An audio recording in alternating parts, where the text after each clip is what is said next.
কয়েক মাস ধরে ইউক্রেনে হামলা জোরদার করেছে রুশ বাহিনী। চলতি মাসের শুরু থেকে খার্কিভ সহ ইউক্রেনের উত্তর পূর্বাঞ্চলের সীমান্ত এলাকায় হামলা চালাচ্ছে মস্কো। এরই মধ্যে কয়েকটি গ্রামও দখল করেছে তারা। রুশ সেনাদের স্থল অভিযানের মুখে ঘরবাড়ি ছেড়েছেন প্রায় 11,000 মানুষ।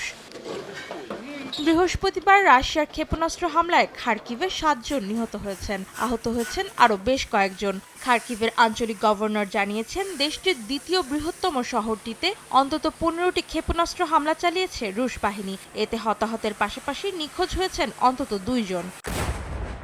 এদিকে পাল্টা হামলা চালিয়ে প্রতিরোধ গড়ে তোলার চেষ্টা চালাচ্ছে ইউক্রেন। দেশটির প্রেসিডেন্ট ভলোদিমির জেলেনস্কি হুঁশিয়ারি দিয়ে বলেন, রুশ সেনাবাহিনীর যে কোনো অগ্রযাত্রা রুখে দেওয়া হবে।